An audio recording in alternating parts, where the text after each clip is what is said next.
Hey there, and welcome to today's Music and Arts Explainer. I am absolutely thrilled you're tuning in. Today, we're going to explore our amazing community together and discover the really beautiful ways we express ourselves through art. We've got a lot of fascinating things to uncover, so let's jump right in. But hey, before we dive into the official lesson, let's do a quick check-in. How are you feeling today? Give me a big thumbs up if you're feeling great and ready to learn, a thumb sideways if you're feeling, somewhere in the middle, or a thumbs down if you're just having a tough day. And listen, whatever you're feeling, it's completely okay. We're going to have a wonderful time learning together today. All right, let's quickly peek at our learning objectives for today. By the end of this explainer, you'll be able to spot unique local art materials, use them to create your own masterpiece, and really understand why these traditions are so incredibly special to our community. Okay, time for a little warm-up to check what we already know. We're going to play a game called Thumbs Up or Thumbs Down. Listen closely as I read a few statements about natural materials found in our environment.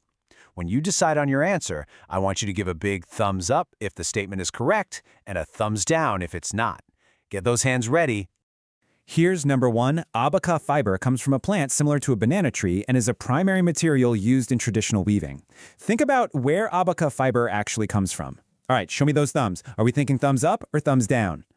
Moving to statement 2, plastic and synthetic nylon are the main natural materials used in ancient indigenous wood carving. Listen very closely to the words plastic and ancient before you lock in your guess. Let's see those thumbs. How about this one? Bamboo is a versatile local material used for both constructing houses and crafting musical instruments like the flute. Try to picture the bamboo houses or the bamboo flutes you might have seen around town.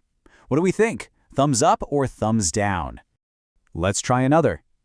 Clay is a natural material gathered from the earth, commonly used by local artisans for pottery and ceramics. Think about the earth, the mud, and the local pottery makers when you make your choice. Go ahead and lock in that answer. And here is our final recall question. Woven mats, or bunig, are traditionally made from metal wires to ensure they last for many years. Now, think about what a real bunig actually feels like when you lie down on it to rest. Give me your final thumbs up or thumbs down. Great job with that warm-up. Now think about your town or even your own house.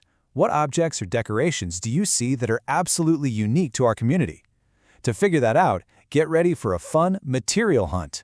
In this game, you'll see pictures of 5 local items, and you have to match them to their raw material source. So for example, if you see a picture of a beautiful woven hat, you'd need to find the picture of the palm leaf it originally came from. Section 2, Performing Creative Works and Cultural Identity. This is our main theme for today, and it's really all about understanding how the art we make connects so deeply to exactly who we are. So what do we actually mean when we say local artistic processes? Well, basically these are the specific methods, techniques, or traditional steps a community follows to transform raw materials into finished artworks.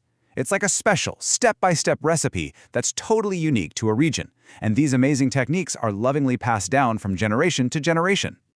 Now, that ties right into a really cool concept called cultural identity. This is that shared sense of belonging to a group defined by common characteristics like our traditions, our beliefs, our language, and of course, our arts. You can kind of think of cultural identity as the distinct signature of our community. It's the thing that makes us wonderfully different from everyone else in the world. Let's put some real-world examples to these ideas. Think of amazing traditions like paghahabi, which is weaving, paglililok, which is wood carving, and pagpalayok, our pottery making. Our cultural identity is also beautifully shown through those distinct, repetitive geometric patterns you see in local textiles or the use of native materials in our big community festivals. All right, now it is your turn to explore. I want you to feel free to pause this explainer and grab any raw art materials you might have nearby. Maybe some clay, dried leaves, bamboo sticks, or colorful threads. Using whatever you've found, try to connect them or create a pattern using only folding or tying techniques. That means no glue and no modern tools yet. Really observe the physical properties of your materials. Notice their strength, their flexibility, and think about where they were sourced in our community. Awesome exploring! Next up, if you have some paper strips handy, pause the explainer again and try this hands-on activity. You're going to practice a basic over-under weaving pattern to simulate local map making. This is the exact same way many of our local artisans start out when they weave their amazing creations. Just follow that classic over-under instruction to craft your very own woven pattern. Before we test our knowledge, let's take a quick pause. Think about the natural leaves, the bamboo, and the ancient techniques, like the weaving you just tried. If these materials and techniques were to just disappear one day, what part of our town's story is lost? Take a moment to really deeply reflect on this question. Think about why our local artisans are so absolutely vital to our community's pride and identity. Section 3. Let's check. You've done incredible work so far today, and now it's time to see exactly what stuck from our explainer. Okay, here are the directions. I'm going to read a few questions and their multiple choice options to you. Make sure you listen carefully and choose the letter of the correct answer. Remember, I'm not giving you the answers. It is entirely up to you to show what you know. Make your best guess. Question number 1. Which of the following is a local material commonly used for weaving in the Philippines? Could it be A, buri, B, glass, C, plastic, or perhaps D, steel? Go ahead and make your selection. Next up, question 2. What is the process of interlacing strands of materials to make a mat or basket? Is it A, carving, B, painting, C, smelting, or D, weaving? Try to recall what we just practiced with those paper strips. Let's think about this third one. Why is it important to use local materials in art? Is it A, they represent cultural identity? B, they are easy to throw away? C, they are expensive? Or D, they are imported? Think back to that unique community signature we talked about a few minutes ago.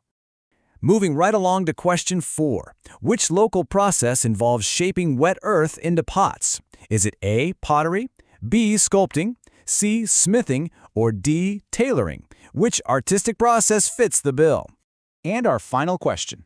If a community uses bamboo for their houses and crafts, bamboo is a part of their what? A, cultural heritage, B, digital identity, C, modern science, or D, global trade? How would you categorize what bamboo represents for that community? And that brings us to the end. You all did such a fantastic job today. Thank you so much for joining me in this explainer. As a really fun extended learning opportunity, I highly encourage you to go ask an elder in your family or maybe a neighbor about a traditional skill they know. It could be cooking a local dish or even singing a folk song, and write about it in a short journal entry. Keep learning, keep exploring your local arts, and I will see you next time.